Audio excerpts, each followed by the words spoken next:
Subscribe करें और bell दबाएं ताकि कोई खबर रह न जाए।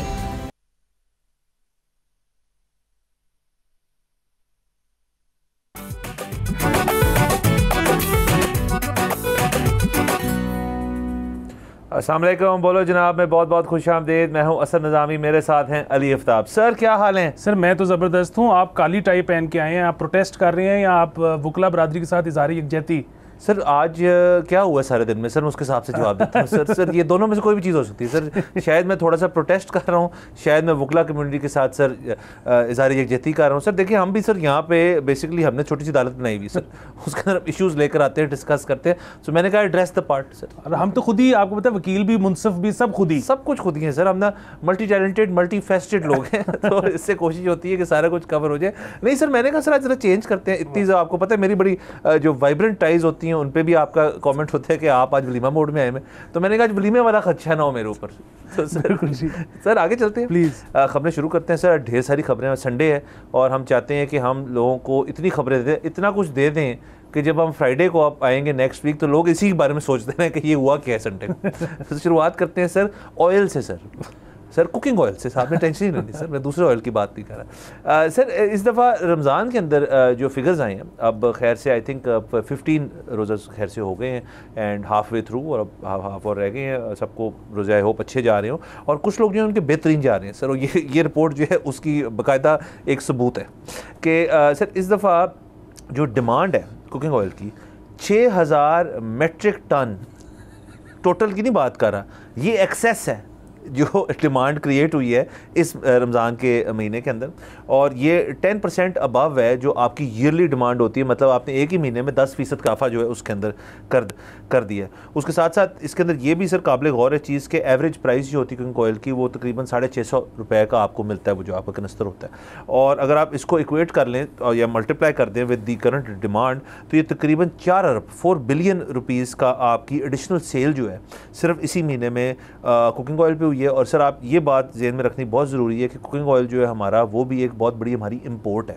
तो यानी कि सर हमने फ़ैसला किए हुए जो भी ऑयल्स हैं, मतलब वो ओमेगा फ़िश ऑयल्स हो सर, वो कुकिंग ऑयल हो और वो वाला ऑयल हो जिससे गाड़ियाँ चलती हैं या बिजली बनाते हैं, वो सब इंपोर्टेड हमने करना है, वो लोकली हमने नहीं बनाना। यकीनन सर ये बहुत बड़ा मसला है। ज़र मुबादला जो है हमारा बड़ा सफ़र करता है इसकी वजह से। बाकी जहाँ तक रमज़ान की बात है, हर रमज़ान में ऐसे ही होता है। एक हम विक्ट्री लैप लेते हैं हमेशा ईद जब आती है कि देखें इस दफ़ा रेमिटेंस कितनी ज़्यादा इस महीने, मंथ ऑन मंथ देखें कितनी रेमिटेंस ज़्यादा हुई है। अच्छा, वो मंथ ऑन मंथ इसलिए होता है कि वो ज़ाहिर है ईद जो है वो हर दफ़ा एक महीने में तो आती नहीं है, तो वो उसमें ज़ाहिर है बाहर के जो लोग हैं वो यहाँ पर पैसे भेजते हैं, ख़ास तौर पर जो बकरा ईद होती है उसमें पैसे और ज़्यादा आते हैं। अच्छा, इसी तरह हमारा जो एक्सपेंस है वो भी रमज़ान में बढ़ जाता है, जिस तरह से आपने बताया कि ऑयल ज़्यादा इंपोर्ट करना पड़ता है। मुझे बहरहाल इस लॉजिक की ना ज़्यादा समझ नहीं आती, और उसकी समझ ना आने की वजह ये है कि देखें आप ज़्यादा मज़ेदार मुरगन घी में तली हुई चीज़ें तो तब बनाएं कि अगर मेहमान आए और वो कहे कि मुझे भूख नहीं है तो आप उसके सामने इतनी को मज़ेदार चीज़ रखें कि उससे रहा ना जाए। अच्छा, जब आपको भूख लगी हुई है, जैसे कि आप जब अफ्तार करते हो उस वक्त आपको भूख लगी होती है, आप 10-12 घंटे से भूखे होते हो, उस वक्त तो आपके सामने कुछ भी आ जाए तो आप खा लोगे। तो क्यों हम इतना तरद्दुद करते हैं, इतना एहतमाम करते हैं और हेल्दी ऑप्शंस के बजाय हम इतनी जो है वो ऑयली और फ्राइड चीज़ों की तरफ जाते हैं? ये मुझे कभी समझ नहीं आ सकेगी। बहरहाल मुबारक हो, ग्रोथ रेट आपका इससे जो है वो ऊपर जाएगा। इसके अलावा डॉक्टर्स को मुबारक हो, एंटी कोलेस्ट्रॉल दवाइयाँ बनाने वालों को मुबारक हो। सर ग्रोथ रेट कौन सा ऊपर जाएगा? अपना मैदे का सर ग्रोथ वो भी, और इकोनॉमी भी देखेंगे कि पैसा तो 4 बिलियन आप कह रहे हैं मजीद लगे। सर मैं इसका, मेरे पास ना जवाब है वैसे कि ये क्यों होता है। सर देखिए, कुछ ऐसी आइटम्स हैं जो साल में आप रमज़ान के महीने में उनकी, मतलब इसके अंदर ये नहीं दिखाया हुआ कि इस तेल से होता क्या है, तो तेल के बारे में बताया ना। उस तेल से जो होता है उसमें से मेरे ख्याल में पकौड़े जलेबी और जो समोसे हैं वो तो काफ़ी ज़्यादा इसका हिस्सा जो है वो कंज्यूम कर लेते हैं, क्योंकि वो तो प्योर मतलब ऑयल के अंदर डुबो के आपने वो चीज़ निकालनी होती है। तो सर आप देखें रमज़ान के महीने के अंदर आपका ये आइटम्स जो हैं ये ऐसे नहीं होता कि मतलब आज रमज़ान जब ना हो कि जी आज थर्सडे है घर पर जलेबी पकौड़े और समोसे, ये कहीं नहीं बात होती।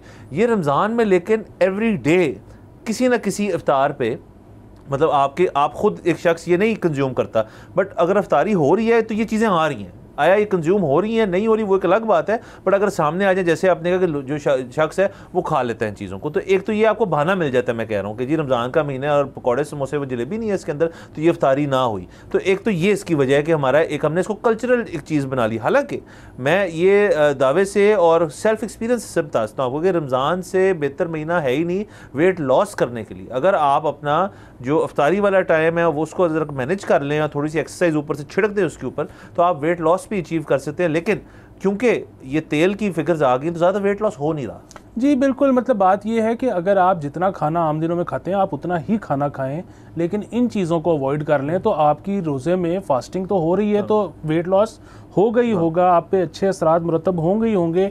और फिर वही बात सर, कभी ऐसे नॉन रमज़ान में भी नहीं हुआ कि आप आए हो, मैंने आगे पकौड़े रखे हो और आपने ना कर दी हो, तो ना तो कोई करता नहीं है। रमज़ान में स्पेशली जो आप कह रहे हैं ना कि एनओसी सबको मिल जाता है, तो वो ज़रूरत उसकी कोई नहीं, लेकिन बहरहाल जिसकी जो खुशी हम कोई रोकने वाले थोड़ी है कोई। सिर्फ सर वो जो कुछ हज़रात हैं जो कि रोज़ा नहीं रखते, मतलब किसी वजह से कोई बीमार हो सकते हैं, आपने दवाई लेनी होती, कोई भी वजह होती है, लेकिन सर ये मैंने देखा है ज़रूर, रोज़ा हो ना हो अफ्तारी ज़रूर होती है। मतलब ऐसा घर आना जिसके अंदर फ़र्ज़ करे कोई नहीं रोज़े रखता लेकिन अफ्तारी हमारा ज़रूर होती है, तो सर ये भी कंट्रीब्यूट करता है उस चीज़। सर ज़्यादातर वो लोग सहरी भी ज़रूर करते हैं, हालांकि बड़े ऑकवर्ड टाइम पे उठना पड़ता है, लेकिन आपको पता है सहरी और अफ्तारी ज़रूर। हाँ ज़रूर। तो बात चले सर, ये एक लिहाज से मुस्बत चीज़ है, एक लिहाज से ये बड़ी मनफी चीज़ भी है। तो इसके ऊपर इसका एक सर डेलिकेट बैलेंस जो है ना सर, जब हमारे मुल्क के अंदर तमाम लोग बाशऊर होंगे और मेजोरिटी हासिल करेंगे तो ये भी ठीक हो जाएगा। हम ऑयल किसी तरह और उसको कंज्यूम करेंगे। अच्छा सर आगे चलते हैं। सर अब ज़रा हमें बात करनी पड़ेगी जो आपका फेवरेट एक टॉपिक है, आपका महबूब मशगला जो है, वीज़ा लगवाना। तो सर आपको not happy to report sir, आपके लिए सर थोड़ी सी बुरी खबर है। डोनाल्ड ट्रंप साहब ने ये अनाउंस किया था आते साथ ही कि चंद ऐसे ममालिक जो हैं उनके ऊपर हम वीज़ा पॉलिसीज़ जो है, इमिग्रेशन पॉलिसी जो है उसको हम रिवाइज़ करेंगे, ना सिर्फ रिवाइज़ करेंगे बल्कि हम बिल्कुल ही ख़त्म कर देंगे। तो चिमगोइयाँ जो थी वो ये दिखा रही थी कि पाकिस्तान भी इस लिस्ट में होगा, और ये आज से हफ्ता 10 दिन पहले तक तो था कि पाकिस्तान है इस लिस्ट में अलॉन्ग साइड अफ़गानिस्तान और दीगर और मुल्क जो हैं। अलबत्ता अब उसमें थोड़ी सी क्लैरिटी आ गई। ये भी अगेन अमरीकी मीडिया के अखबारात और टीवी चैनल्स की कुछ अनकन्फर्म्ड रिपोर्ट्स हैं, लेकिन इनकी तस्दीक जो है उस लिहाज से हुई है थोड़ी सी, क्योंकि एक अदर ड्राफ्ट जो थी वो लीक हो गई थी।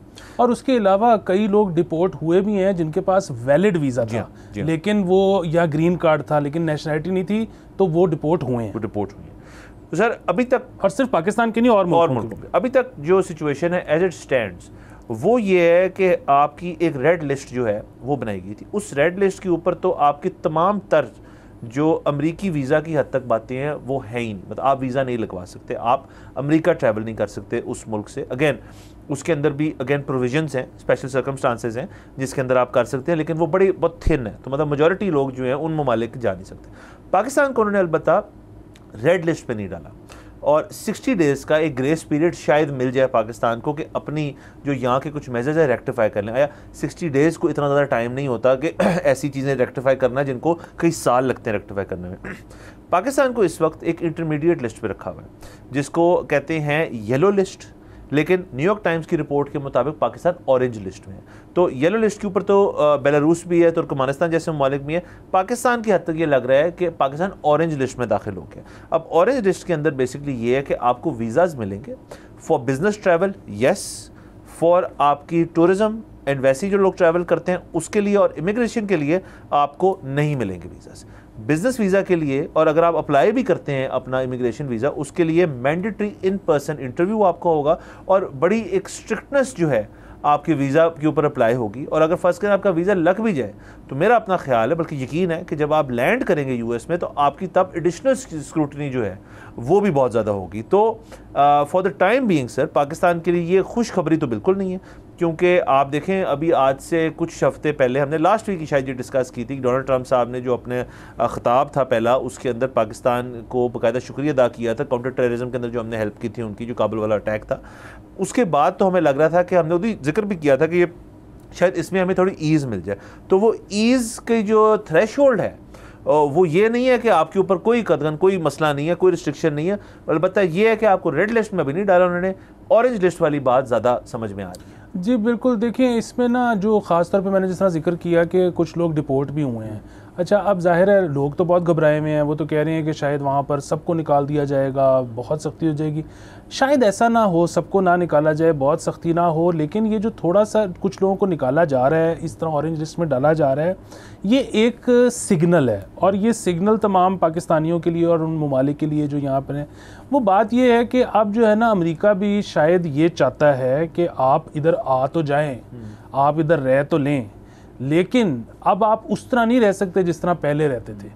अब आप उस तरह रहें जैसे आप चाइना में रहते हैं, अब आप उस तरह रहें जैसे आप मिडल ईस्ट में रहते हैं, कि वो मतलब आप यहाँ पर बैठ के यहाँ की चीज़ों पर तनकीद करेंगे, आप यहाँ पर बैठ के किसी और मुल्क के बारे में तनकीद करेंगे, तो वो अब जो है ना थोड़े से उसमें सख्ती लाना चाहता है। कंट्रीब्यूटिंग सिटीजन बने आप। एग्जैक्टली और वो देखें, इसमें से भी अगर मुस्बत पहलू कहें तो निकाला तो जा सकता है। वो ये है कि वो शायद पाकिस्तान से फ्रेंडशिप चाहते हैं, वो चाहते हैं कि देखिए वो पाकिस्तान का ऑल वेदर फ्रेंड बनना चाहते हैं। जब भी ऑल वेदर की फ्रेंड की बात होती है, हम कहते हैं चाइना या मिडल ईस्ट, तो क्योंकि वहाँ पे सख्ती है, तो अमेरिका भी शायद हमारा फ्रेंड बनना चाह रहा है, तो वो कह रहा है अब हम भी सख्ती करेंगे। सख्ती, बिल्कुल ठीक है सर। अच्छा, उसके साथ साथ सर ये इसके अंदर एक बात और मज़ीद इंटरेस्टिंग है कि डोनाल्ड ट्रंप साहब ने ही अपना आते साथ एक और चीज़ उन्होंने लॉन्च की है, जो शायद हमने यहाँ पे डिस्कस की थी, शायद नहीं की थी, मुझे याद नहीं पड़ता, बट दोहरा लेते उस बात को फिर से, कि उन्होंने एक ग्रीन कार्ड नहीं, उन्होंने एक $5 मिलियन का एक और कार्ड जो है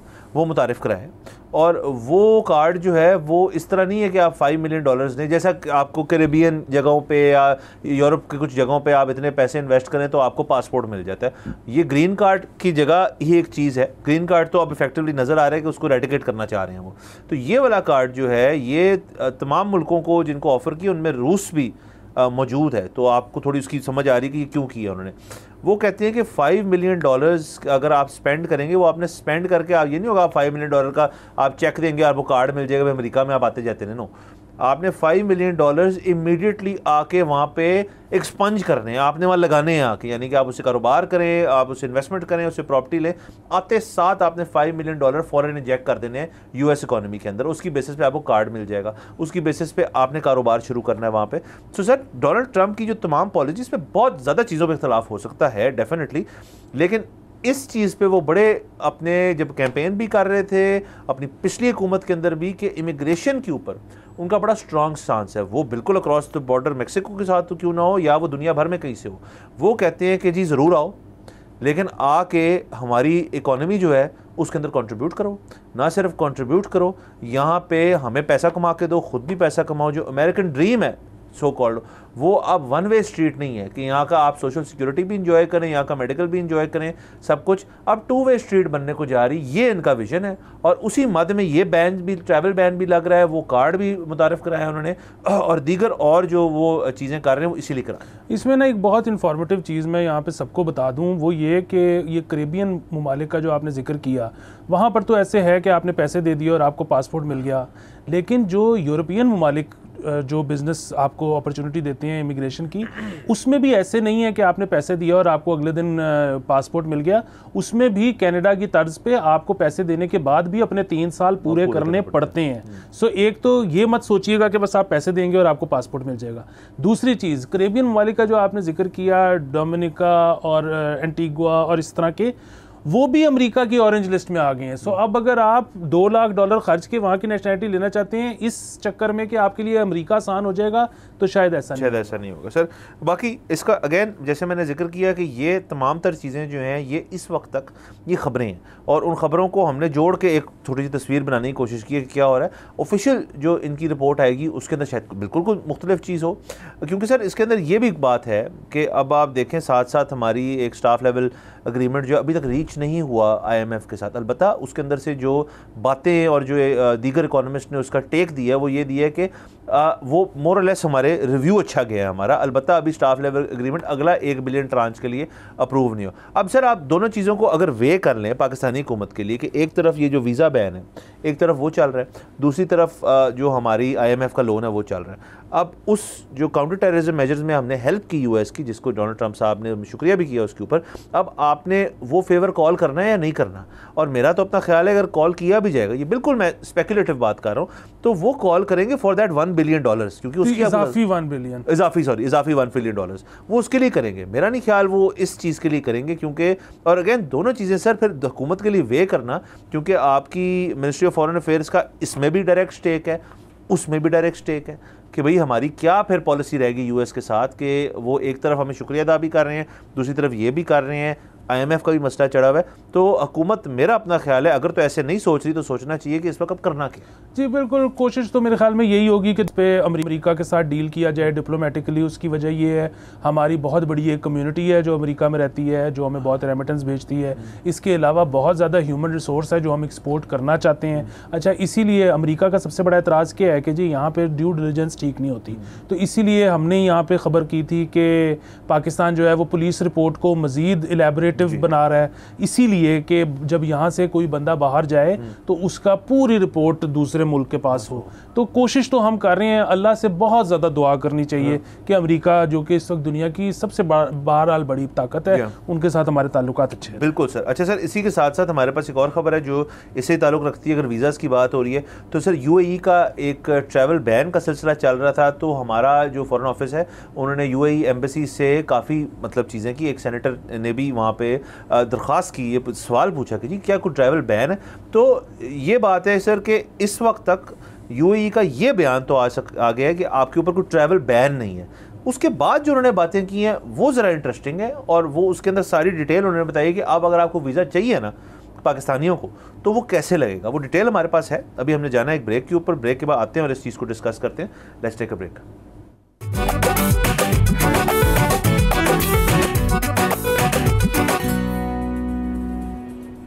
welcome back from the break. आप देख रहे हैं बोलो जनाब। सर, ब्रेक से पहले हम डिस्कस कर रहे थे UAE और US का भी जो ट्रैवल बैन है, UAE ने हमारे ऊपर जो इस वक्त एक रिस्ट्रिक्शन लगाई हुई है। तो ये बात तो क्लियर होगी UAE की तरफ से कि ट्रैवल बैन नहीं है पाकिस्तान के ऊपर, अलबत्ता वीज़ा पॉलिसी बहुत स्ट्रिंजेंट कर दी गई है। तो अगर सर अब किसी ने भी वीज़ा लगवाना है UAE के लिए, तो जो पहले जो मौजें हो रही थी कि आप फ़ोन करके अपने ट्रैवल एजेंट को कहते थे कि ये 10 वीज़े करा दें, और वो 10 के 10 वीज़े आपके पास आ जाते थे, फिर लोग चले जाते थे, और वो जो वहाँ जाके फिर जो भी आपको पता है जो सिचुएशन ख़राब होती थी, बैगिंग वाला इशू है, कुछ लोगों की जो फेक डिग्रीज़ के ऊपर चले जाते थे, कुछ लोग जो फेक एम्प्लॉयमेंट कॉन्ट्रैक्ट्स के ऊपर चले जाते थे। तो इस सारे को कर्ब करने की उन्होंने बड़ी अच्छी एक वजह बताई है कि यार ये सब मसले हैं, ये ना करें तो आ जाए, कोई मसले वाली बात नहीं है। तो इसमें फिल्ट्रेशन एक हो जाएगी कि जेन्युइन UAE का जो कारोबार करना चाहते हैं, टूरिज्म करना चाहते हैं, वो जेन्युइन बंदा वहाँ जाएगा। तो उसको करने के लिए उन्होंने बेसिकली कहा है कि आपको सबसे पहले एक 3000 दिरहम की डाउन पेमेंट करनी पड़ेगी, जो आपकी वीज़ा एप्लीकेशन फ़ीस की मद में होगी या किसी और चीज़ में होगी, वो आप पेमेंट करेंगे। उसके बाद आपका जो वीज़ा है आपको मिलेगा on the basis of your bank statement, कि आपकी कितनी हेल्दी बैंक स्टेटमेंट है, जैसे और मुल्कों में भी होता है। रिटर्न टिकट आपको चाहिए, आपको कंफर्म्ड होटल बुकिंग चाहिए वहाँ पे, फिर आपका वीज़ा जो है लग जाएगा, और इसके अंदर शायद आपको इंटरव्यू कॉल भी आए। एक तो ये बात होगी सर।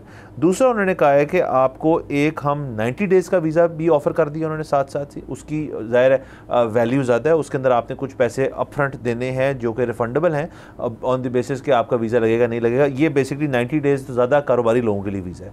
और उन्होंने एक ये 90 डेज़ का मल्टीपल एंट्री, एक उन्होंने फिर 5 ईयर वीज़ा भी प्रपोज करें। अब ये कंफर्म नहीं है, अलबत्ता उसके लिए कहते हैं कि आपकी जो बैंक स्टेटमेंट है उसको मिनिमम $5000 की हेल्थ होनी चाहिए उसकी ओवर 6 मंथ्स, और बाकी चीज़ें जो है एज सेम होती हैं। तो उन्होंने बेसिकली सर कह ये दिया है कि एक ज़माना था जिसमें हम भी नहीं देख रहे थे और आपको पता था हम नहीं देख रहे हैं, और आप ढेर सारे लोग आ रहे थे और यहाँ आके गंद डाल रहे थे। अब ये है कि आपको हम देख रहे हैं, स्क्रूटनी होगी हर वीज़े की।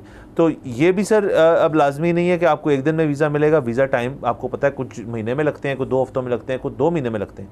तो ये सारी सी चीज़ UAE ने की है, और ये अगेन पाकिस्तान के ऊपर इस हफ्ते के अंदर या इस मंथ के अंदर ये दूसरी समझें वीज़ा रिस्ट्रिक्शन है, जो ऐसे ममालिक हैं जिनसे हमारा ना कारोबारी रिश्ता सिर्फ, बल्कि हमारा एक डिप्लोमेटिक रिश्ता भी है, और बहुत लोग वहाँ पर रहते भी हैं पाकिस्तानी, UAE एंड USA।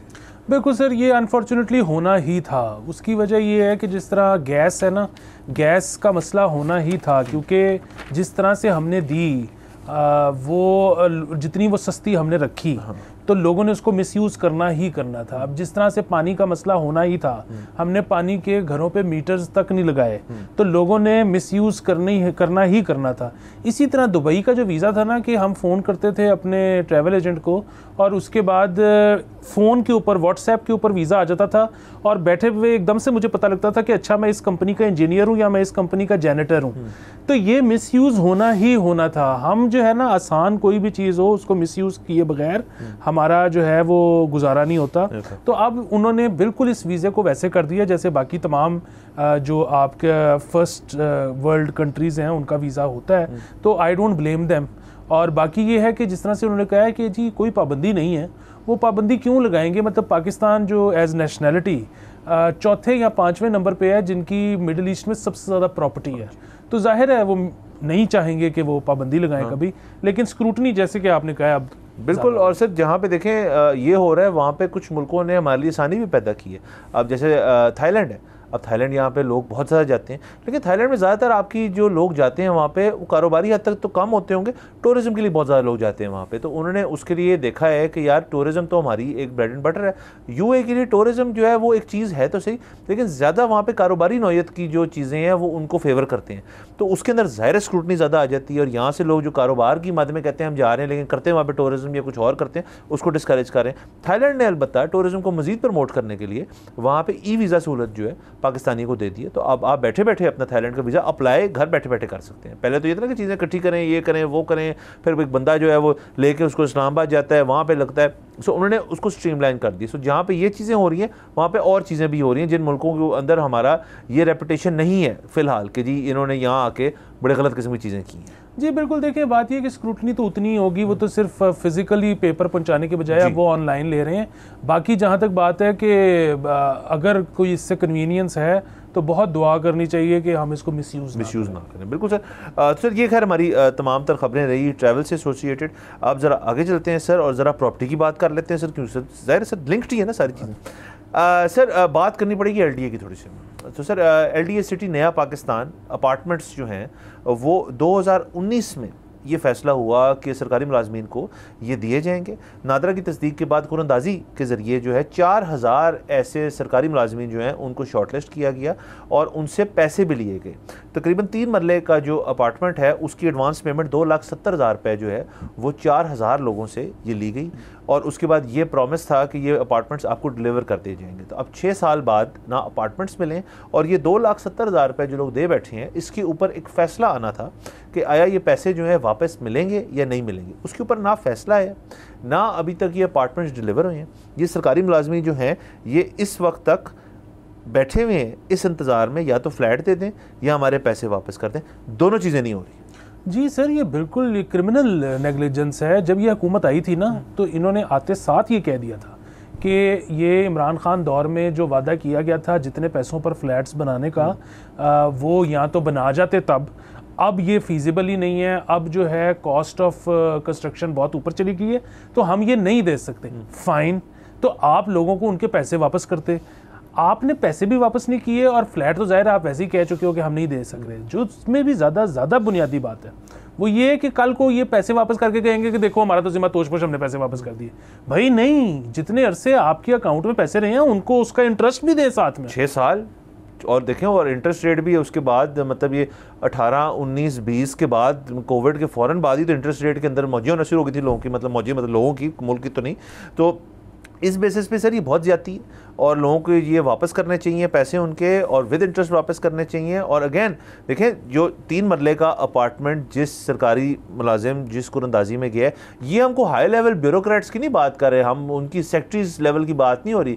ये वो लोग हैं जिनको असल में रिहाइश जो है वो चाहिए इस किस्म की, और उनको किसी स्कीम के तहत वो दे रहे थे। वो अच्छा था, heart was in the right place. But वही जो PTI के दौर में मामला जिस तरह चल रहे थे जी कि यार आप चीज़ एक लॉन्च तो करें ना, बाद में देखेंगे उसकी वर्किंग होती है नहीं होती। बहुत सारे ऐसे मंसूबे जो PTI के हैं वो अभी तक लिम्बो में फंसे हुए हैं, उनके अंदर बहुत सारे पैसे। ये तो एक सिर्फ उसकी मिसाल है और इसको अब जाहिर है जो पिछली हुकूमत में हुआ था तो ये हुकूमत जो है उसको ओनरशिप क्यों देगी। बिल्कुल। और वैसे भी पीटीआई अक्सर चीज़ों पे जो आपकी हुकूमत कर रही है ना, पीटीआई का एतराज़ होता है कि ये प्रोजेक्ट तो हमारा था, तो भैया आप कर लेते कंप्लीट, आपको किसने मना किया था कंप्लीट ना करो? तो वो तो जो जाहिर है जो कंप्लीट करेगा वो ओनरशिप भी लेगा। अच्छा, इसी तरह जिस तरह के इमरान खान साहब ने भी कुछ ऐसे काम एक दो थे जो किए जिस पे क्लेम ये था कि जी ये तो मियां नवाज शरीफ साहब का आइडिया था, तो भाई बिल्कुल यकीनन होगा, लेकिन कर लेते। तो ये तो एक रहेगा हमेशा मसला। बिल्कुल सर। इसी के बिल्कुल कॉन्ट्रास्ट में अलबत्ता एक इश्तिहार जो है वो शाया हुआ अखबारात के अंदर, और वो आपने भी देखा, मैंने भी देखा, वो बड़ा इंटरेस्टिंग है और बड़ी आयरनी क्रिएट होती है। वो है जी कि फेक हाउसिंग सोसाइटी से डरें जो शहरी हैं। और ये एलडीए की तरफ से सर एक बयान था, प्रमोशनल बयान था कि इस सब चीज़ों को ठीक करें। आप ख़ुद से आपके अंदर ये अहलियत होनी चाहिए कि आप तस्दीक कर पाएँ कि आया ये हाउसिंग सोसाइटी ठीक है या ये फ़ेक है। क्योंकि सर माजी में ये मामला बड़े बढ़ चुके हैं कि फ़ेक हाउसिंग सोसाइटीज़ आती हैं और इसी किस्म की, ये तो चले एलडीए की सोसाइटी है तो पता है इसका दफ्तर किधर है, बाकियों का तो कुछ पता नहीं होता किधर है। तो सर बड़ी ज़बरदस्त चीज़ उन्होंने की है कि उन्होंने एक मोबाइल ऐप और वेब पेज बना दिए जिसके ऊपर आप बाकायदा जिस हाउसिंग सोसाइटी में आप इंटरेस्टेड हैं कि अपनी ज़िंदगी भर की जमा पूंजी उसके अंदर लगाना चाहते हैं आप, तो उसको आप देखने के लिए आप जो है ये ऐप यूज़ कर सकते हैं। इस पर सर हमारे पास थोड़ी और कमेंट्स हैं, वो करते हैं डिस्कस अभी, लेकिन यहाँ पे हमने जाना है ब्रेक के ऊपर। सो ब्रेक लेते हैं और फिर ये एलडीए वाली स्टोरी को वापस आते हैं। Let's take a break.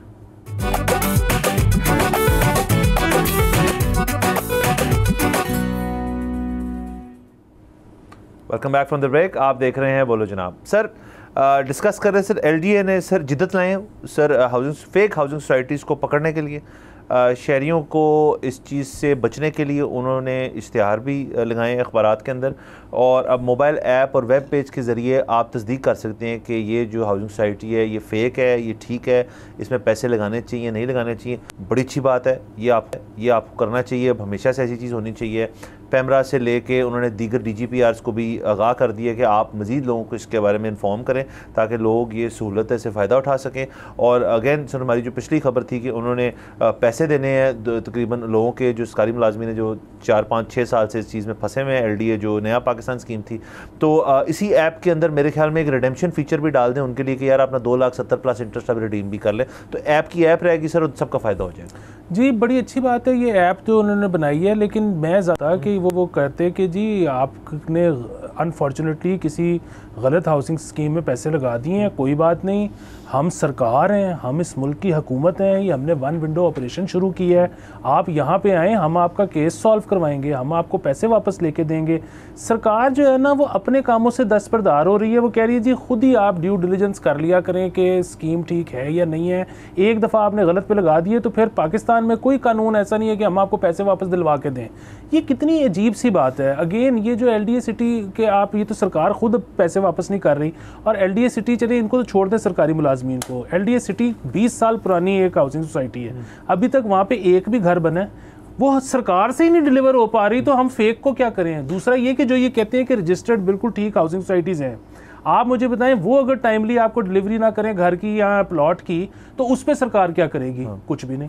Sir देखिए ना, अगर तो आपकी हाउसिंग सोसाइटी जो है वो एलडीए रजिस्टर्ड है, आप किसी भी हाउसिंग जो अथॉरिटी है आपकी, मतलब वो लाहौर डेवलपमेंट अथॉरिटी हो जाए, वो कैपिटल डेवलपमेंट अथॉरिटी, वो डिफेंस हाउसिंग अथॉरिटी हो जाए, और अगर आप वहाँ पे हाउसिंग सोसाइटी बना रहे हैं तो अगर आपके पास उनका एनओसी है तो फिर आप उसको एडवर्टाइज़ कर सकते हैं। यहाँ तो बहुत लोग जो है वो ये चीज़ हासिल किए बगैर ही अपने जो होर्डिंग्स वगैरह उस पर लिख देते हैं जी एलडीए CDA सर्टिफाइड, जो कि झूठ होती है बात, और लोग इसके ऊपर पीछे चले जाते हैं। तो ये ऐप अपनी जगह तो ठीक है। दूसरा सर, जो सरकार की अपनी हाउसिंग सोसाइटीज़ हैं जो एक्रेडिटेड हैं, अगर वो डिलीवरी नहीं कर रहे तो वो फिर फेक की कैटेगरी में आ गए ना, वो भी तो फेक हैं। फिर उनको भी इसके अंदर डालें और आप कहें जी कि ये नो लॉन्गर ठीक है जी, ये डिलीवर नहीं कर पाए। बिल्कुल, मैं 3 दफ़ा इधर इशू रेज कर चुका हूँ कि स्टेट लाइफ भी तो सरकारी इदारा है ना, उसने प्लॉट दिए और अब वो कह रहे हैं कि जो साइज था हम उससे अब छोटा डिलीवर करेंगे। इस पे सरकार क्या कर रही है, आई डोंट नो।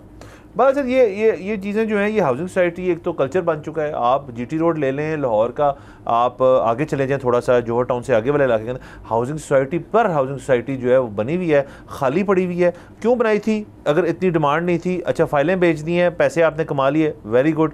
अब इसके ऊपर एक मेजर क्रैकडाउन जो है कब होगा, कौन करेगा, हमें नहीं पता। बिल्कुल। बस सर आगे चलते हैं सर। सर थोड़ा जो हमारे फेलो मोटरिस्ट्स हैं उनके ऊपर सर आ जाते हैं।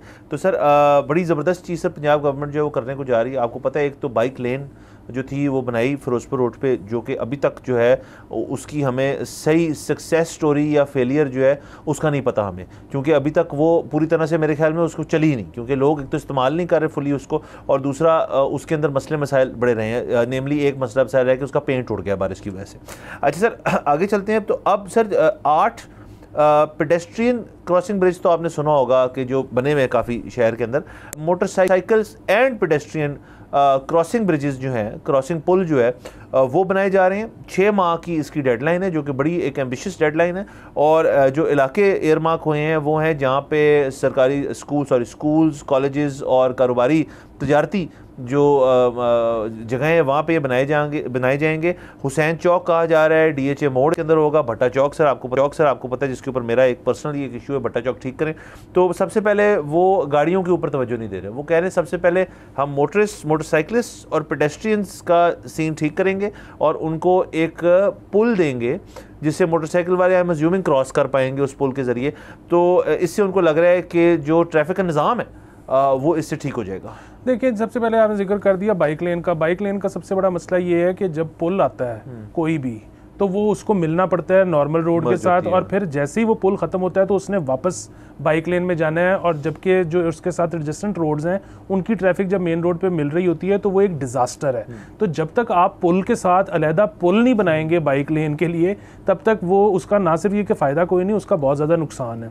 दूसरी चीज़, हर चीज़ ये जो ट्रैफिक के फ्री फ्लो के लिए कर रहे हैं ना, ये अगेन ऐसे लगता है कि इस तमाम पाकिस्तान की जो पॉलिसी है ना वो कोई बाबू जर्मन गाड़ी में बैठ के बनाता है। आप जो है वो कह रहे हैं कि ट्रैफिक का फ्लो ना ख़राब हो। वो जो एक बेचारा पैदल आदमी है वो 52 डिग्री सेंटीग्रेड में वो पहले सीढ़ियाँ चढ़े 75, फिर वो क्रॉस करे, फिर 75 सीढ़ियाँ उतरे। भाई आप अपना ट्रैफिक का फ्लो ख़राब कर लो, आप पेडेस्ट्रियन की ज़िंदगी आसान करो। दुनिया में जो फर्स्ट वर्ल्ड कंट्रीज़ हैं उन सब में एक असूल है, फर्स्ट राइट जो है ना जिस बंदे का है वो पेडेस्ट्रियन का है, वो गाड़ी वाले का नहीं है, उसके बाद साइकिल वाले का है, फिर मोटर वाली चीज़ें आती हैं। मोटर वाली चीज़ के नीचे तो आपके एक्सीलेटर लगा हुआ है, जब मर्जी रोक ली, जब मर्जी दबाया तो फिर चल पड़ी। जो आपका पैदल है या जो आपका साइकिल वाला है उसका जो एक दफ़ा फ्लो टूटता है उसको दोबारा से जोर लगाना पड़ता है।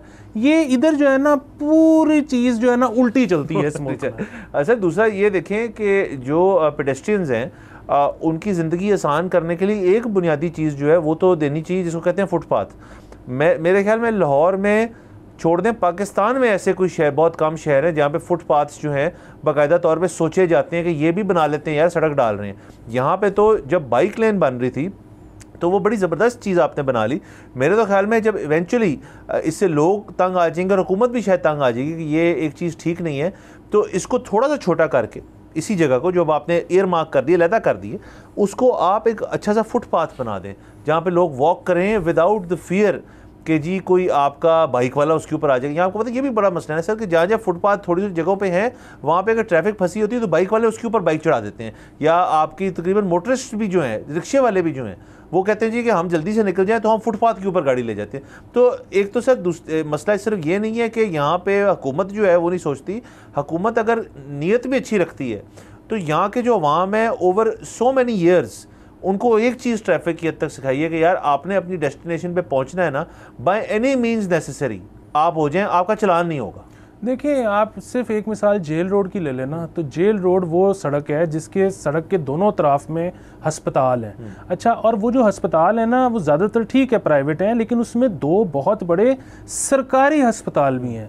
और उसमें अगेन आप जो है वो पेडेस्ट्रियन ब्रिज बनाए हुए हैं, मतलब एक जो अमीर आदमी है वो तो अपनी गाड़ी पे अपना मरीज़ लेके आ जाए, जो गरीब आदमी पैदल है वो पहले मरीज़ को लेके सीढ़ियाँ चढ़े, फिर वो क्रॉस करे, फिर मरीज़ को लेके सीढ़ियाँ उतरे।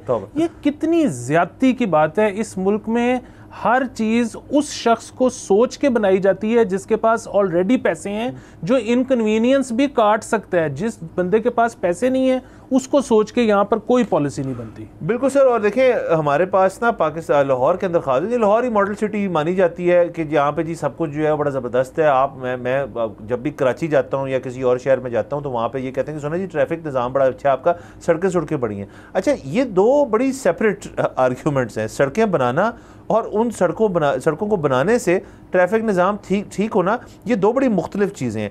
ये कोई वादा नहीं है कि जी सड़क बनेगी तो ट्रैफिक निज़ाम ठीक हो जाएगा, सड़क चौड़ी कर देंगे तो ट्रैफिक निज़ाम ठीक हो जाएगा। इस तरह तो आप तमाम तर जहाँ पे दुकानें शुकानें उनको उड़ा के आप मेरे ख्याल में 80, 90, 100, 200 फुट की सड़कें बनाते रहे, ट्रैफिक निज़ाम ठीक हो जाएगा उससे।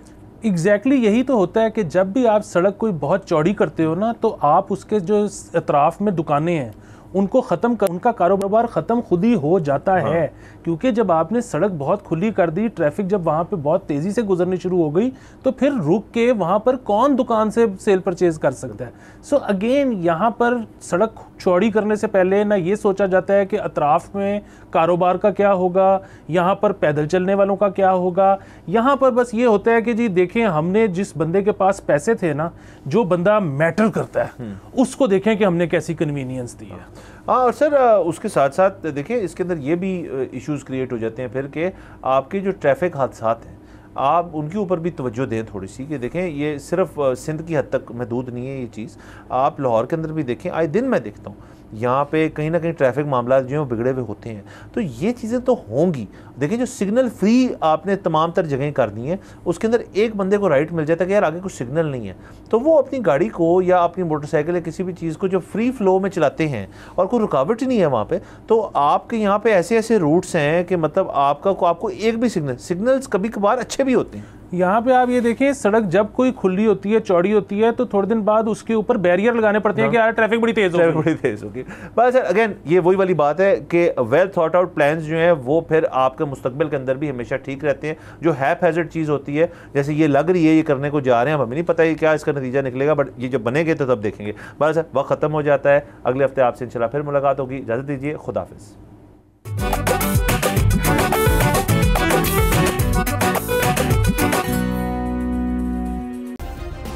सब्सक्राइब करें और बेल दबाएं ताकि कोई खबर रह न जाए।